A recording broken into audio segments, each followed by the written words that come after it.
Guys, thanks for coming to watch me. I'm going to take you on a little technological stroll back in time.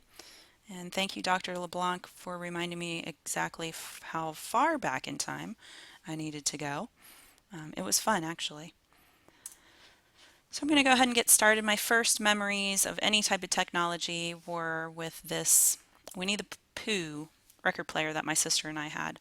Came with a little box of books and records that went with each book. And you would put on the record, take the book, and the record would read the story to you. And when it got to the end of each page, there would be like a little chime to tell you that it's time to turn the page. So it's actually a pretty cool early reading tool that we had. And my sister and I, she was 4 and I was like 7 when we first got this. So that was pretty cool.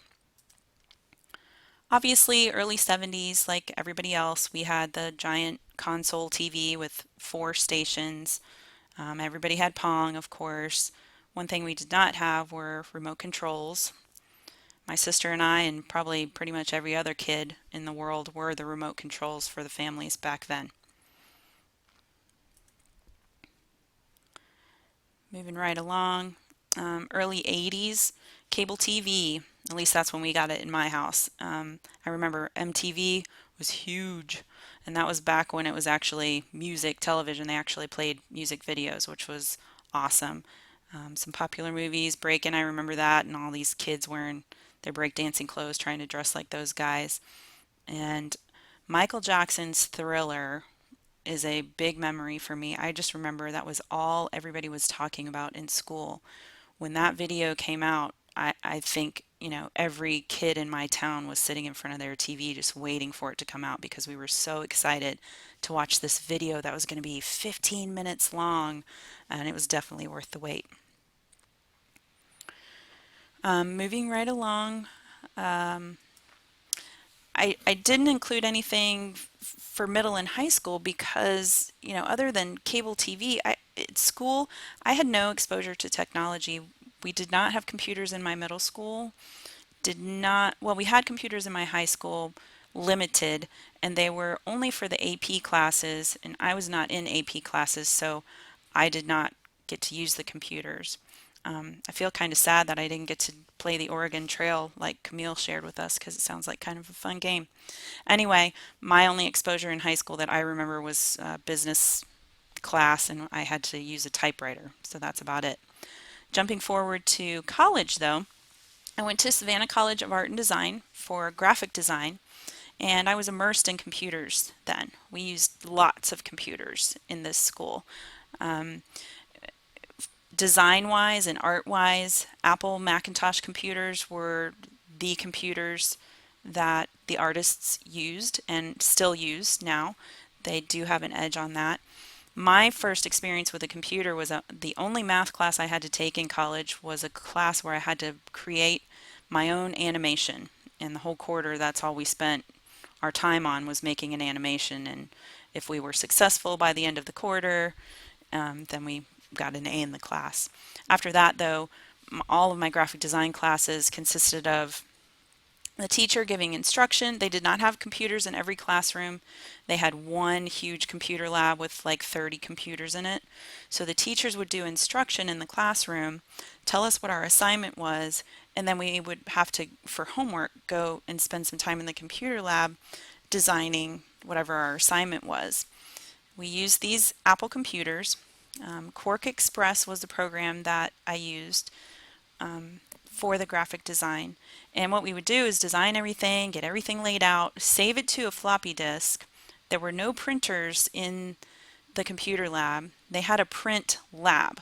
So you do your homework, save it to the floppy drive, take it to the computer lab, tell them what your file name was. They would print everything out, and you would have your fingers, toes, everything crossed, hoping and praying that everything would print out the way that you wanted it to. Because if not, you'd have to go all the way back to the computer lab, figure out what you did wrong, save it all again, and then, go back to the print lab to have things printed off again. And every time you did that, it was, days of time, first of all. And second of all, you had to pay every time you had something printed, and it wasn't cheap back then. So that's my first college experience with computers. And I remember I was only on Mac computers at this time. I graduated from college and all these aspirations as a graphic designer, wanted to go into that field. But the problem was, soon after I graduated, the internet came about, and I did not have any skills in web design because there was no internet when I graduated. It was a little frustrating and um, upsetting to me. I felt like I put all this work into a career, and now I wasn't able to do the things that I should be able to do. So what I ended up doing, because of my lack of confidence in myself, was buying a computer. Me and my husband bought a computer. It was an IBM Aptiva Tower, just like this. And I did freelance design from my home. Again, I had to switch programs because back then the Mac and PC programs were not compatible. So I converted to Microsoft Publisher, which I'm very comfortable with now because that's pretty much all I've used since this was 1995 when I got this computer. But I was able to teach myself some web design, but I really didn't feel like I was fantastic at it because I didn't have proper schooling. So, I did freelance graphic design, and that's pretty much it for the next 8 years.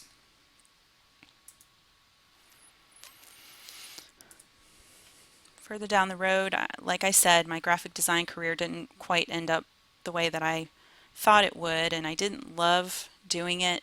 I liked it okay, and I have some artistic talent, and everybody wanted me to do art, but it just wasn't my passion. My passion was in teaching. So I went to USF starting in 2003 to get my master's in education. And again, this was a new experience for me because, when I was initially in college, we weren't using computers and getting online and doing, the learning management systems and all that stuff. Our learning management system was Blackboard. That's what we used. Not nearly as high tech as we are now with the discussion forums and all of that. It was mainly just a tool to put your assignments up so you knew what your assignment was and then submit your homework kind of thing and take tests. That was pretty much it. Um, I bought my first laptop computer. It was a Gateway, and that's what I used to create all of my assignments for those 2 years that I was in that program. I was lucky enough when I graduated from USF to get a job right out of school. And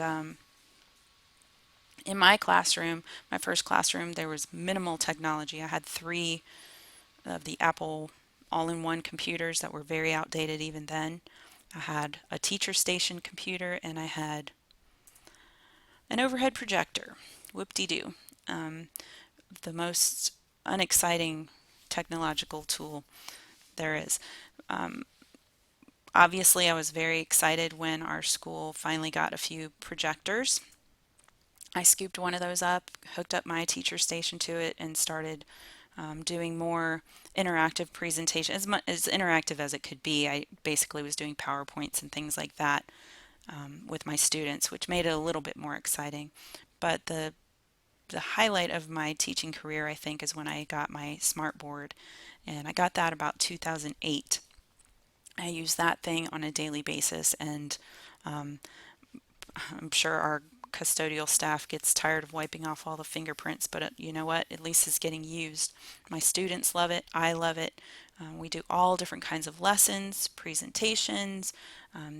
They're up and writing on the board and working through math problems, and we're, science. I have the smart response clickers that we do a couple of things with those, not too much because it's really time consuming to create those lessons for that. So mainly what I do is I have purchased some interactive games that are curriculum related, and I've created some lessons, but there are tons of lessons online as well, and I have a tendency to pull from those and adapt them to fit whatever it is that I'm teaching. I also have an iPad. Don't use it a lot because I only have one, and I don't feel like it's a great tool in the classroom if you only have one of them. I wish that I had maybe 4 or 5 so that I could at least do small groups. But, as of right now, it's really, every now and then I'll have one student that needs some extra help with, multiplication facts or something, and we'll get on that together and compete. But don't use it a whole lot. Looking to the future,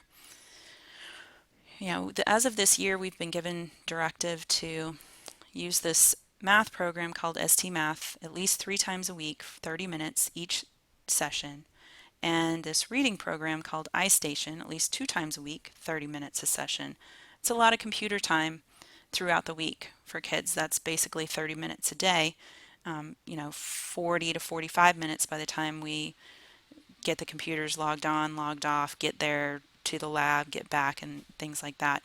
But a lot, what I'm seeing happening and the directive that I'm seeing, at least from my county, is more and more push to use computerized instruction, computer-based instruction, less and less of the teacher-driven instruction. And, classroom's going to look like what you see in the middle of the screen. Little kids, their eyes are just tuned in to a computer talking to them rather than a real person. And communication wise, I think that could be a really big problem down the road. So I hope and pray that they don't get rid of real live teachers in the classroom. Well, I'm way over my time, but I appreciate you listening and I hope you enjoyed it. Thanks.